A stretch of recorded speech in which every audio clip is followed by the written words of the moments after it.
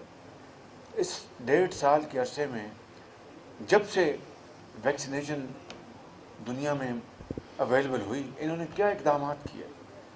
کیا اس سے کوئی زیادہ مجرمانہ غفلت ہو سکتی ہے کہ دنیا کے وہ ممالک جو ہم سے پیچھے ہیں ان کی جو ویکسینیشن کی شرح جو ہے ہم سے کہیں آگے ہے، اور ہم نے صرف جو امداد میں جو ٹیکے ملے اس کے اوپر اکتفا کیا.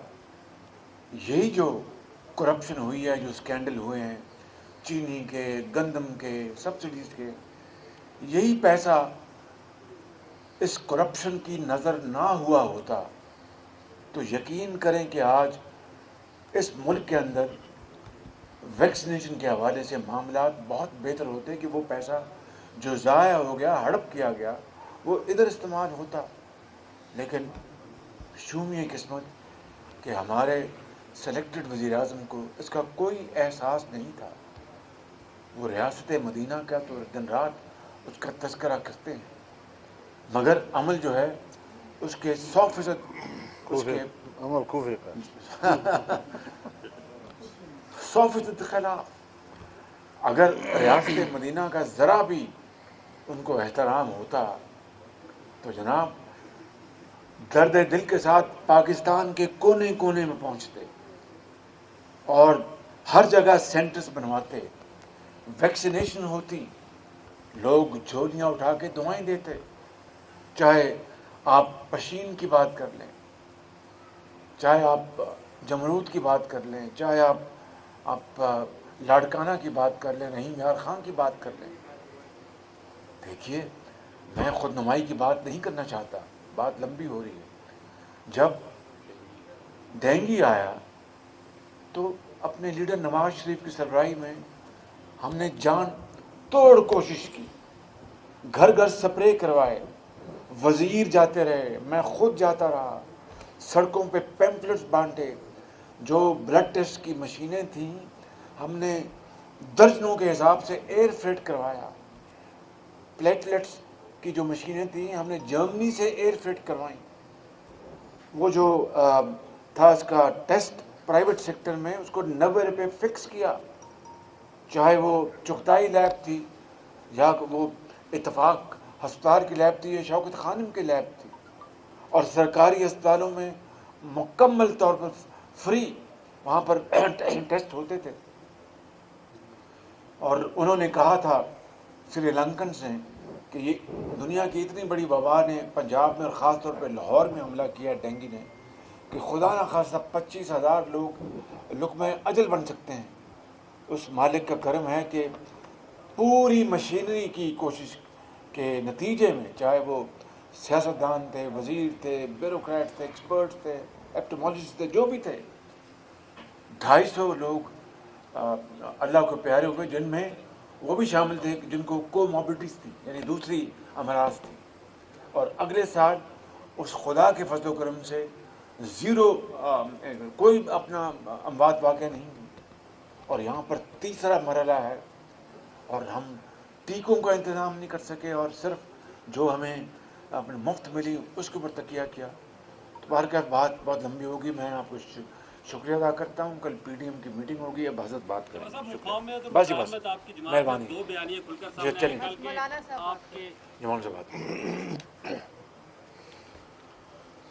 میں انتہائی شکر گزار ہوں جناب میاں محمد شہباز شریف صاحب کا اور ان کی ٹیم کا کہ انہوں نے ہمیں عزت بخشی، تشریف لائے.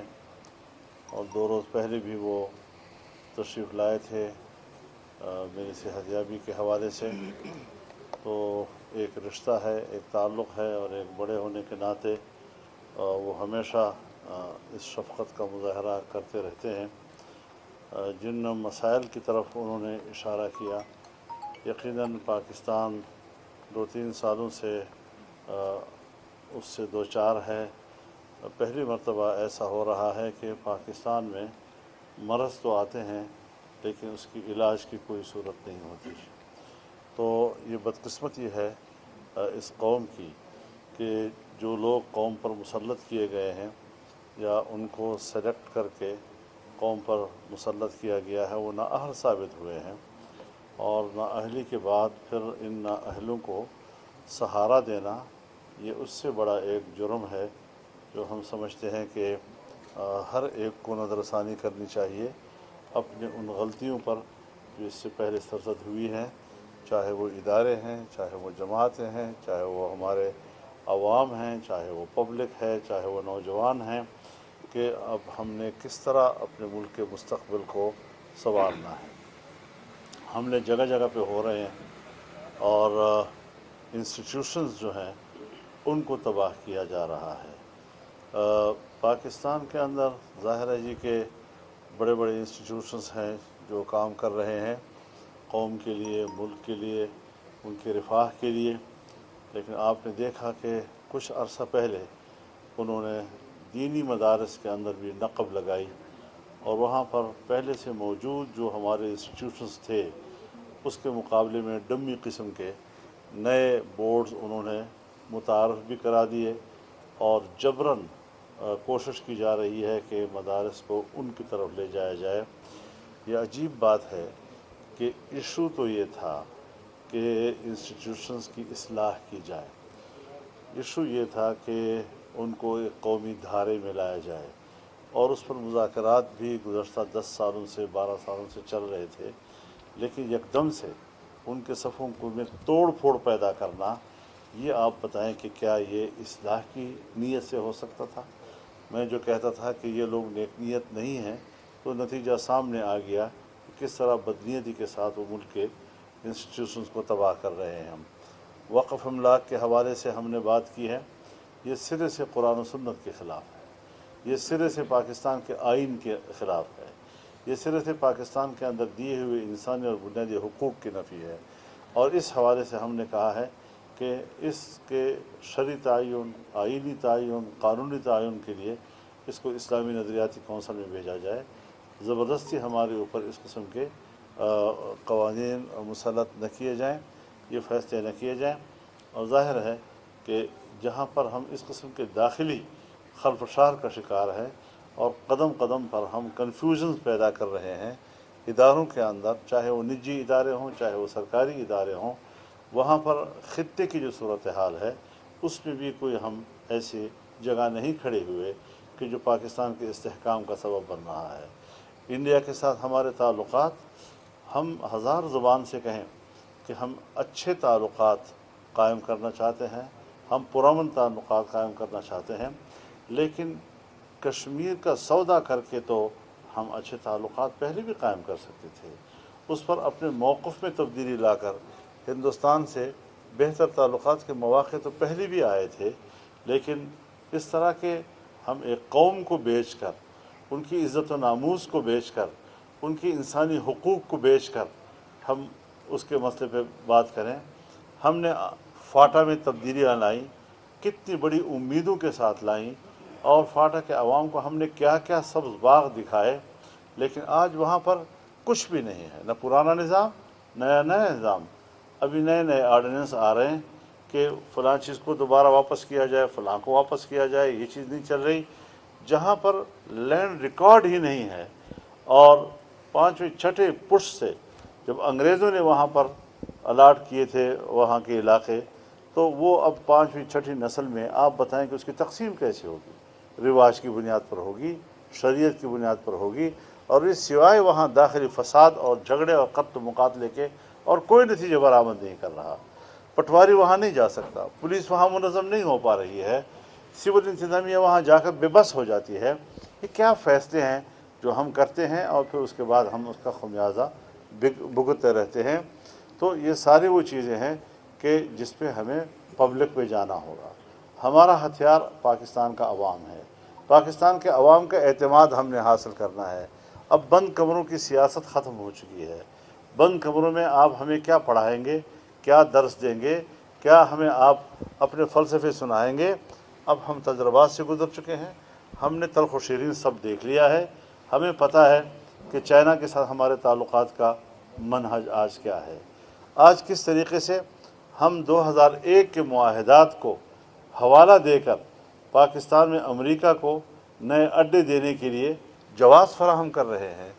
افغانستان سے وہ نکل چکے، افغانستان سے وہ شکست کھا چکے ہیں، طالبان نے ان کو وہاں سے نکال دیا ہے، وہ پھر پاکستان میں بیٹھ کر یہ افغانستان میں کیسے اعتماد بحال کریں گے؟ نہ وہاں کی حکومت کی جانب سے ہم اعتماد حاصل کر سکیں گے، نہ وہاں مزاحمتی قوت جو طالبان کی ہے ان کا ہم اعتماد حاصل کر سکیں گے۔ اسی طریقے سے اگر بلوچستان میں امریکہ کو اڈے دیے جاتے ہیں تو ہم ایران کا اعتماد حاصل نہیں کر سکتے۔ ایران پہلے سے انڈیا کے پلڑے میں جا چکا ہے اور ہم یہاں پر اس وقت تنہا ہیں۔ چائنا جو ہے اس پاکستان پر اس کے اعتراضات ہیں، آپ نے اس کی اکانومی کو تباہ کیا ہے، آپ نے پاکستان کے اندر اس کی انویسٹمنٹ کو تباہ کیا ہے، کہاں ہے آپ کی خارجہ پالیسی؟ میرے خیال میں ان لوگوں کو خارجہ پالیسی کے بنیادی اصول تک کا علم نہیں ہے، خارجہ پالیسی کا اساس کیا ہوتا ہے، خارجہ پالیسی کی پرائرٹیز کیا ہوتی ہے، اپنی پیداواری صلاحیت آپ کی ہے نہیں، اور کامیاب خارجہ پالیسی کی بات کرنا اس سے بڑی حماقت اور کوئی چیز نہیں ہو سکتی۔ تو ملک کی معیشت کو بہتر بنانا ہے، اور جو بجٹ آ رہا ہے میں پیشگی بتا دینا چاہتا ہوں کہ جی ڈی پی گروتھ میں ڈبل جھوٹ بولا جائے گا اور قوم کو دھوکہ دیا جائے گا، کیونکہ پچھلے سال سے ہماری اکانومی جس جمود کا شکار ہے، کوئی اشارہ دنیا میں نہیں ہے کہ ہماری اکانومی کچھ بہتری کی طرف جا رہی ہے۔ بس یہ ہے کہ بہار آنے والی ہے، تو بہار آنے سے کیا ہماری سردی اور گرمی ختم ہو جاتی ہے؟ تو یہ چیزیں جو ہیں ہمیں مد نظر رکھنی چاہیے۔